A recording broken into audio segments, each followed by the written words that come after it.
On the morning of May 14, 1988, Amaury Riviera, a young man from Puerto Rico, photographed a giant disc, followed and circled by two jet interceptors. What makes the sensational pictures even more interesting is Riviera's claim that he had contact with the occupants of this UFO. Hello, my name is Amaury Rivera.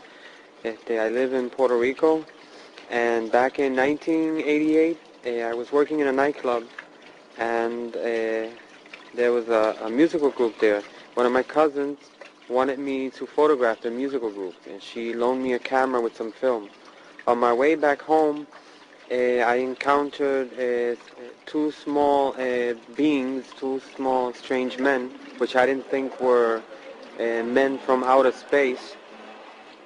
And they took me somewhere where there were other people besides myself, other human people, like from Puerto Rico, I guess. From here, another human being showed up. He claimed to be from a distant planet. He was dressed in black.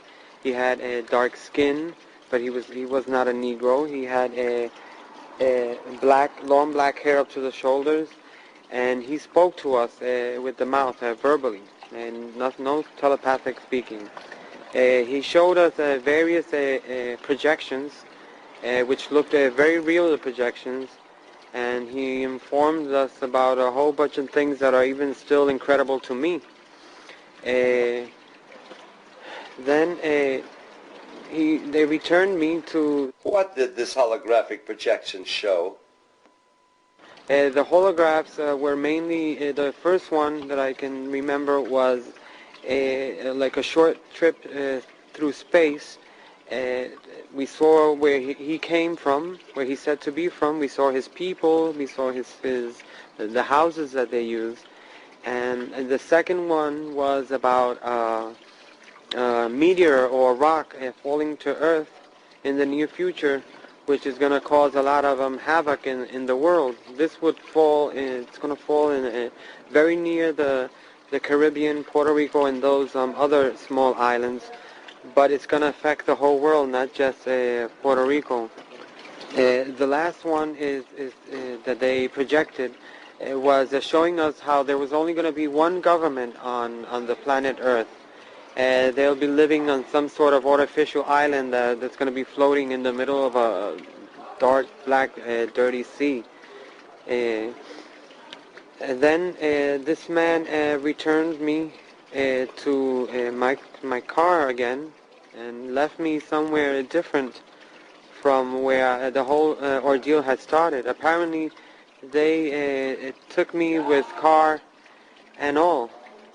After this, at this given time, I heard some jets in the sky, and I still had my cousin's camera, and I took the pictures, 4 of which I'm making public nowadays.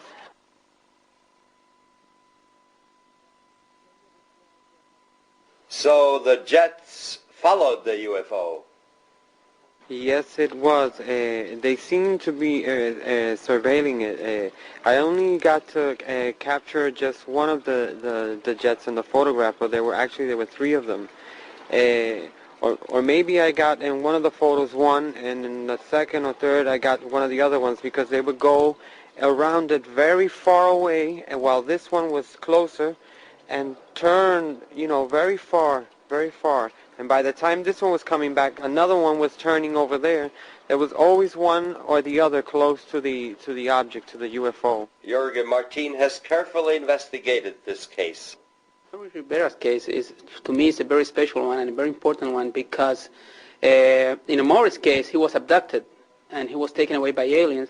One of them was human-like, and 2 small creatures that they explained to him were some type of genetical or biological organic android that they made to do some chores outside, so they don't have to risk themselves in our environment. That's what they explained to him, the so-called human alien that he saw in the craft.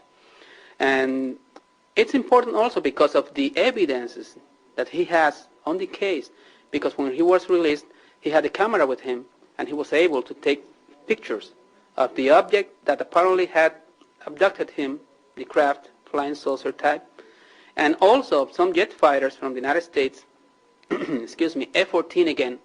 In most of these cases in the island, F-14s are involved with these situations of chasing and harassment and checking on these objects when they are seen in the different areas of the island. And he was able to get them in those pictures together.